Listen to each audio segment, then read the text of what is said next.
Look at those fish, guys.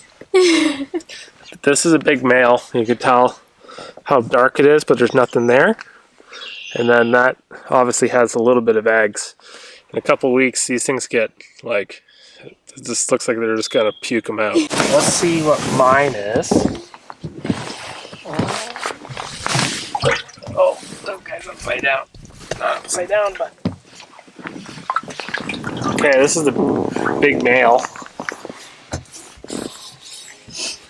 On my 13 and a half.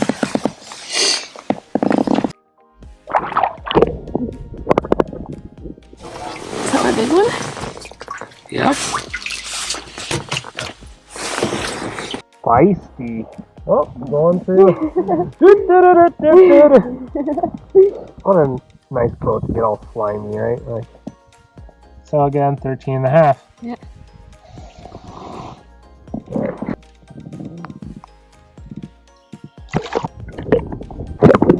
So that is a wrap for lake number 1. Let me show you guys what we used here. We got them on little jerkbaits and little soft plastics on floats. This is a cool water float I'm trying out. A little bit of a different type of float. It's an up float, so when they bite, the float actually goes up. Staple, little English choice, crappie bait. Cooler jerkbait, that's Brian's, but yeah, on to lake number 2.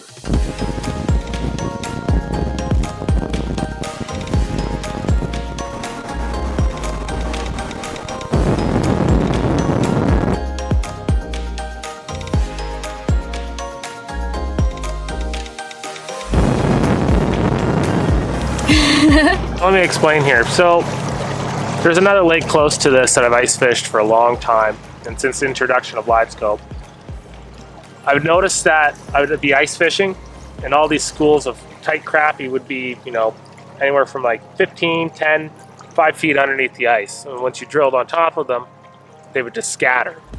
So what they're doing is like roaming like anywhere from like 20 foot, sometimes up to 60 feet of water in just big, massive schools. And sometimes they would get really, really tight to the point where it's really stupid to fish them because like every cast you're catching them. But water's like 48 degrees. Technically they're still in like winter mode, which is weird because we just came from another lake 45 minutes away and they're in 3 feet of water. They're spawning. Basically. Soon. Yeah. Yeah. And then out here where it's more clear lakes where we got more right on the, like in the Canadian Shield, they just, I don't know if it's just water clarity or it's just colder, they just roam around. I don't know. I stumbled on these and it is probably the most stupidest thing I've ever done. And hopefully we got on the massive school today and you'll experience crappie fishing like you've never done it before. I don't know. I keep on saying I don't know because I don't know. I'd like to say I'm a guide, I'm a professional. I'm not. I just stumble on fish. And what we're doing today is like you would not be able to replicate it without live scope. No. And it's sure people can say it's cheating, but it's just a cherry on top of figuring out how fish behave, especially at this time of the season. So Yeah, they must be going after minnows or something like that. Brian's may not be a professional guide, but he will put you on fish. So I'll leave links down below to his guiding service. Yeah, just put a big old plug in for Brian Johnson. That's the fish right there. Yeah, it's kind of hard to see because we're so far. I'm going to cast that 50 foot. Let it sink. You can barely just see my bait. They're coming up. They're coming up. Oh God. There's my bait. See how I just jerked it up? But it's starting to swim away. We're going to go find another school that's hopefully bigger because then I can say I can guide Isabella.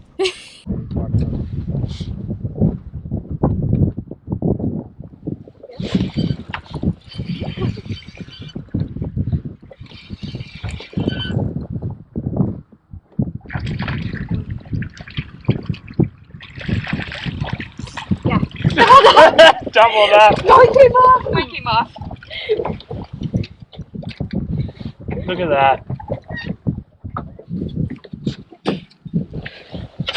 he's a healthy 12. Are we putting anything over? We'll keep 13 maybe plus? Or maybe should we do 12 and a half? Okay, that's a 12 and a half.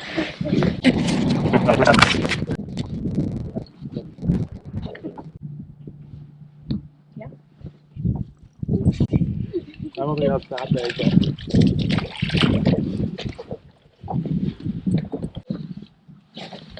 but...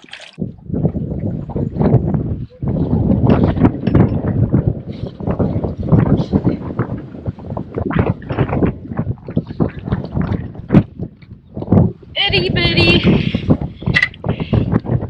little fishy.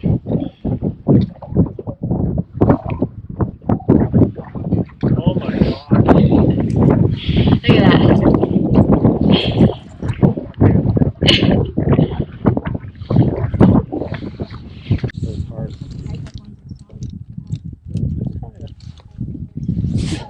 Hooked up.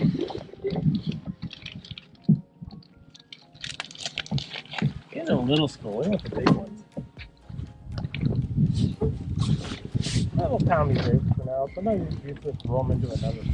Yeah. Well, calm down. We're on little ones right now, but Brian's there's definitely some big ones in between. So Brian is a crappie guy. He only gets us on small crappies. it's just fun though. We're literally just exactly what Brian explained. We found a school of fish, dropped on them or staying off of them, and just chucking little swim baits at them. We almost gonna like start swimming and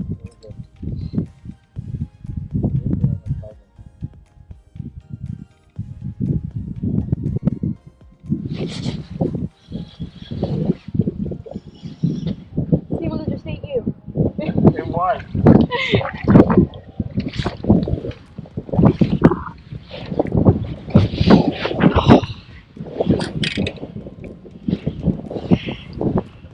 So sick.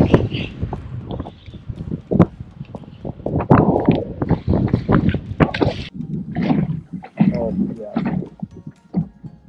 That was you.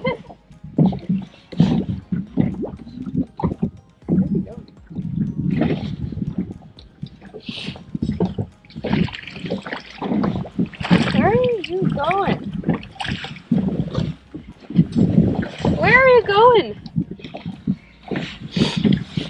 Literally just plucking them. I'm gonna bring the camera up front and show you guys. This is so fun. Yeah.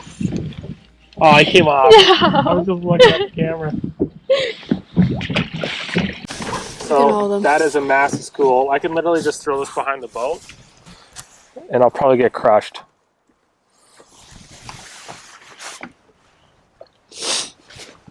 They're a little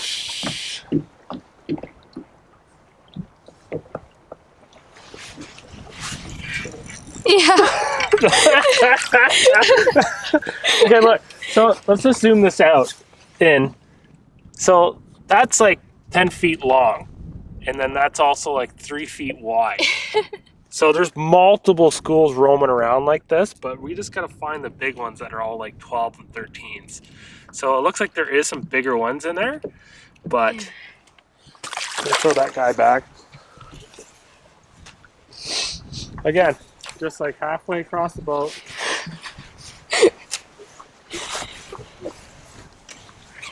Yeah. A little guy. The little crappie that could. Oh.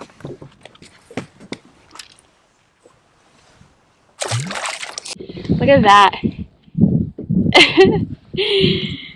Just munched.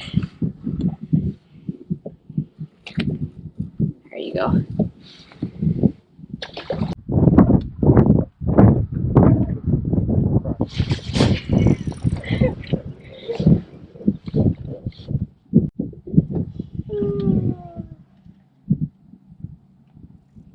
There you go. Anyone?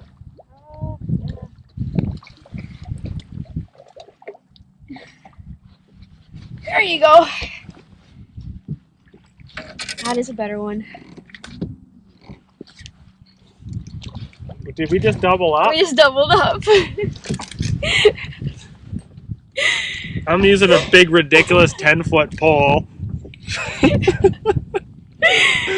Awesome. There you go, guys. Lake number 2. Biggest fish was at 12 and a half. 13. 13. Brian caught a 13. On average, about 12 and a half. So we definitely got the size in the morning, but we smashed them in the afternoon. It was absolutely crazy. You guys saw, like, literally slinging everything at them at schools of like 20 to 30 fish. We saw probably, I don't know, maybe a couple repeat schools, but probably 15. Schools of like 20 fish. Like 20 bus loads of schools, like an actual like separate districts of schools. Absolutely crazy. Absolutely crazy. And this would have never happened if Brian didn't put forward facing sonar on his boat. Honestly, I don't want to brag. Like I was saying earlier, I'm probably one of the few people who've actually utilized forward-facing sonar to find suspended fish, and you've probably seen it was over 70 feet of water. Crappie, not just like smallmouth in the fall, like crappie. What are they doing out there? Like they're just like, Dory, I just keep swimming, like just. I don't know. It's weird, but it was a lot of fun. So we're gonna grab a quick picture of our fish here. Of all our fishies that Brian mostly caught. I couldn't land my bigger ones, but I'm gonna grab a quick picture, release them, and we're heading home because it's been a long day. We're crappied out. We're literally crappied out. Literally says nobody ever. I'm literally crappied out. We definitely hit over 50 fish today. Like landed over 50 fish. Yeah, that's why I wanted a clicker. Next time we get a clicker. There you go. Look at all our fishies. There's one more in the well, but we'll stick these back, I guess. Yeah. Uno.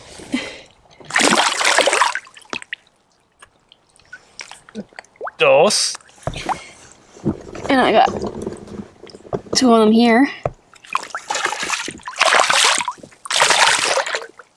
Goodbye. You're like, where are we going? So yeah, I hope you guys enjoyed the video.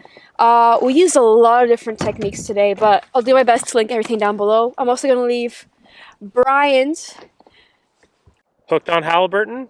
No, I'll just leave links down below. You can just put the links. I'll just leave links down below. If you guys, like I said, if you guys want to get on some fish, Minden Halliburton area, he's your guy. Yeah. He does funky stuff like crappie fishing over 70 feet of water.